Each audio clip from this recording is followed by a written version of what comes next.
So thank you, everyone. Thanks for having me over. Today, the topic I wanted to share with you is basically how do we solve this healthcare conundrum that we are faced with here in the European Union and in Sweden. I mean, this is a common problem we're faced with, and COVID has made things even more precarious for all countries because currently what has been happening is, and I'll give you a little bit of background first about INL and who we are before we get started.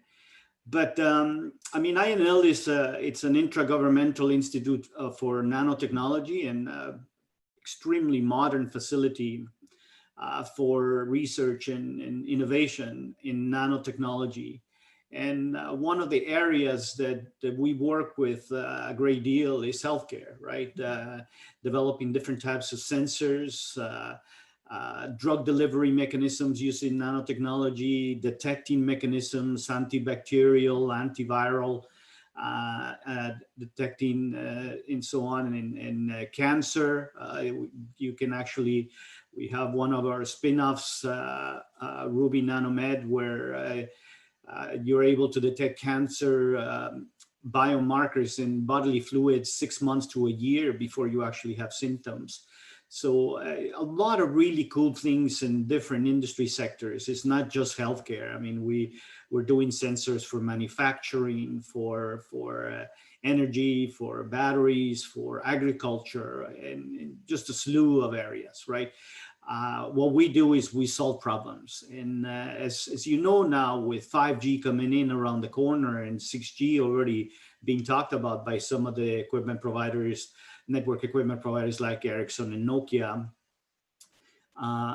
what that has done is that it has enabled huge connectivity drive for devices that now can be connected at a nanoscale as well. And they're, of course, going to be generating data. In the past, I mean, you guys working with IoT, you know that it costs anywhere from 15 to about 25 euros for a telco to provision a SIM device. With NB-IoT and the arrival of 5G, you're going to have that cost drop significantly. And of course, given the possibility of connecting more devices at a much lower cost. So with that said, I mean, we pride ourselves at INL of being sort of the orchestrator of a sustainable world. And what we enable is the convergence of scientific research and nanotechnology connectivity and applications development. We pride ourselves in sustainability, so we tend to follow the 4 Ps. Basically planet, people, purpose, and then profit. I mean, we're a nonprofit org owned or financed by the governments of Spain and Portugal, but we have, multi-country and multi-institutional collaboration with different institutions all over the world and here in Sweden as well.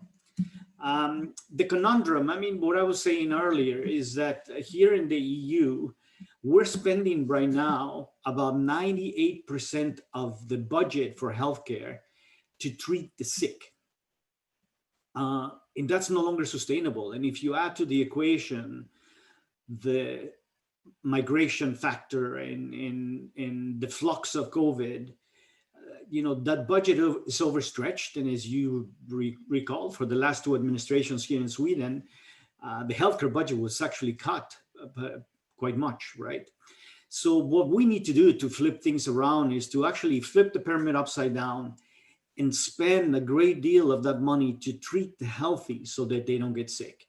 And a lot of these discussions are taking place right now with the EU and other countries and many, many other countries in the EU, basically trying to figure out how are they going to solve the problem. And if you look at what McKinsey has been writing a great deal lately, is that if you spend money on healthcare, you can add trillions to the economy. Why? Well, the virus is currently affecting a great deal of people. We have about 714 million people living in the EU.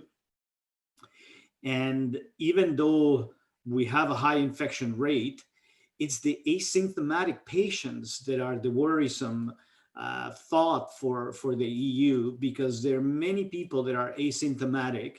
60% of them develop some kind of myocardial, cardiovascular, gastrointestinal problems and other types of problems like lung damage and so on without them knowing, right? This is going to add a huge cost to this dilemma we're faced with. And they estimate that 392 million people in the EU will be affected. So you can imagine that that cost is going to be gargantuan. So that's why the need for a lot of new tools for, preventive care, preventive medicine, wellness, nutritional medicine, being able to detect bacteria in your gut real time, because everybody's saying that your gut is like the new brain now, right? We want to have tailor-made fit diets for each and every one of us, because our guts are very different and the bacteria is very different from person to person. And in reality, if you go to Google and look at the percentage of your body that's made out of microorganisms, it's huge. It's 48 to higher, right? We are made out of microorganisms. We eat food, but it's not us that eat the food. We take the nutritional value, but it's actually bacteria that eats and chomps on the food, right? That we eat. So imagine nano devices or a nano tablet or a capsule that you can swallow that can detect the microbiota in your gut real time, so that you can actually have a tailor-made diet especially for each individual. So suddenly all these people that are gluten intolerant, lactose intolerant, or celiac, you will have what agrees with me, right? Should I be eating a lot of meat or a lot of processed meats or whatever? Maybe some of them are good for you, some of them are not, right? And we get allergies to a lot of things, and we keep eating the same diet that we've grown up with, but we really don't know if that actually agrees with our gut system or not, right? So you're going to see a huge change on that area, right? And of course, you're having tools of preventive care, wearables, for detecting people's oxygen levels, especially right now with COVID, is really important for the people that I mentioned that are asymptomatic, that are called happy hypoxies, meaning that a lot of people have been infected with COVID and they don't know it, and they're actually operating at anywhere from 75 to 80% capacity of their lungs, and they're living a normal life, but they're more propense to having cardiovascular problems, and of course we want to eliminate that. So being able to monitor vitals real time is going to be super important, and this is sort of where we come in and other companies come in to detect that real time with devices.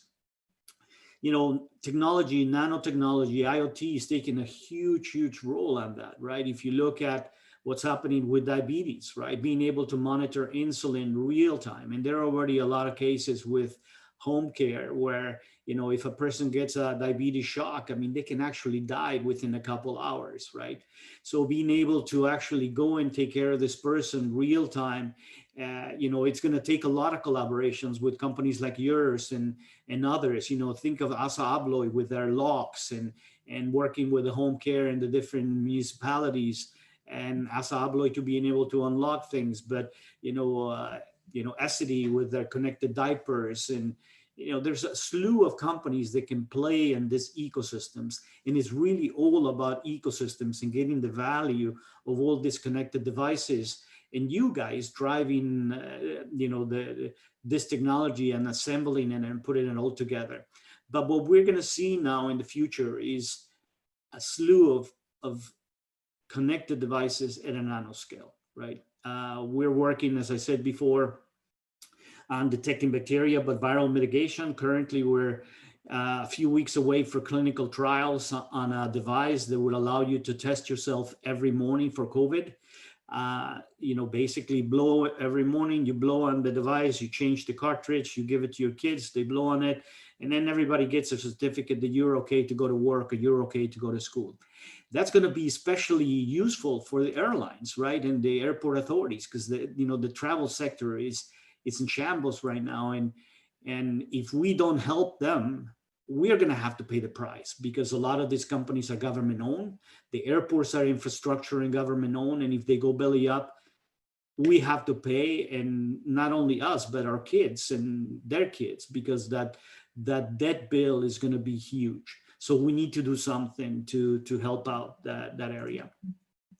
I'll talk a little bit more about the exciting world of nanotech here. I mean, it applies for smart cities, Industry 4.0, as I said, artificial intelligence, augmented reality. There's just a ton of cool things coming out of that can help healthcare, but most of all, industry and society in this road to recovery after COVID, right? The McKinsey report, which I'll be happy to guys to send it to you. If not, you can Google it. But there's a really good report from McKinsey that says that you invest in healthcare, you can add trillions to the economy. And these investments in healthcare are going to be, as I said before, on digiphysical platforms and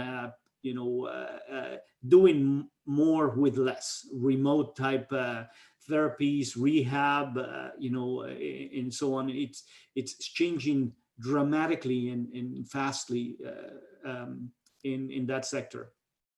When it comes to exciting things in nanotech, I mean, you will see projects where suddenly you can have a nanopolymer film on your windows in your houses that is doing a couple things: collecting energy, and so you can actually recharge things in your home, but also with the photovoltaic capabilities of this nanopolymers connected to an app, you can actually change the spectrum of the light in your windows. So depending upon your mood, you can make them completely dark, so you don't need persiana or gardenia or curtains, if you will, but change them according to your mood. And the concept has been taken from biomimicry, from life, from nature. Peacocks, I don't know if you're familiar with that bird. Peacocks, their feathers are actually translucent. They have no color, but how you see them as green or purple or blue or whatever is the reflection of the light. And that's sort of the concept of changing with electrical signals, the reflection of the light in these nanopolymers to change the spectrum of what we see. And this is just one of the cool things that the nanotechnology and nanosensors can enable. Batteries, I mean, we're all talking about sustainability and what's going to happen with electric cars and so on. The enemy of batteries are something called dendrites. It's these formations in a battery that make the battery decay according to how you use the car. It's not about how many kilometers you put on the car, but how you charge it, and how you drive, if you're using a lot of fast stops and starts, right? So being able to detect these dendrites real time in batteries is extremely important, but also to detect the usage and enable a circular economy, right?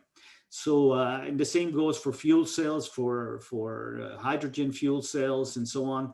Nanotechnology is going to take a big role in working with all these different new technologies and enabling them by being connected, right?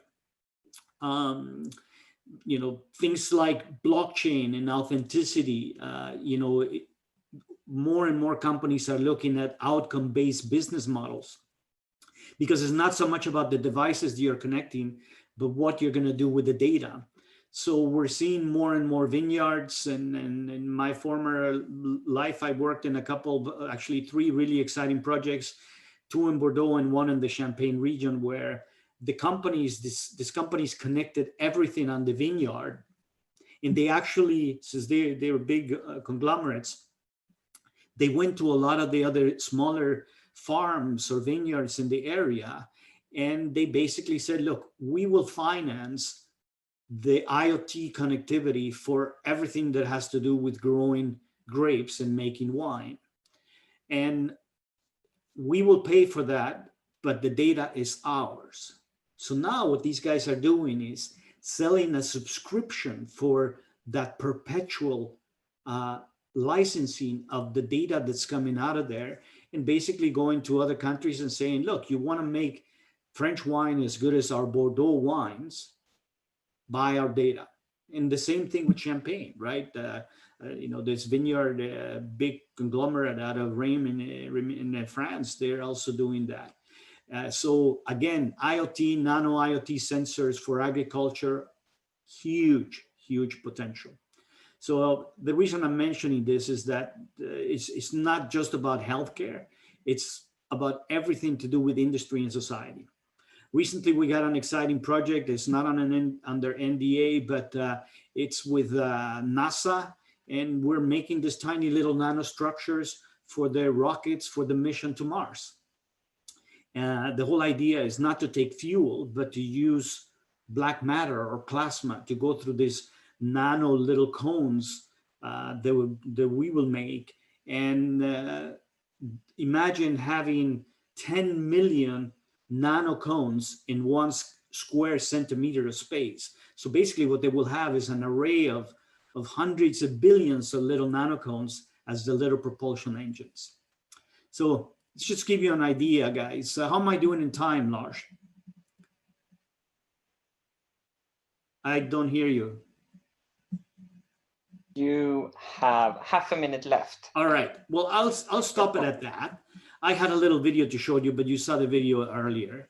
And I just leave it at that. And perhaps if anybody has any questions or whatever, maybe if you want to do a Q&A now or afterwards, I'll be happy to answer any questions you might have. Thank you so very much for your time.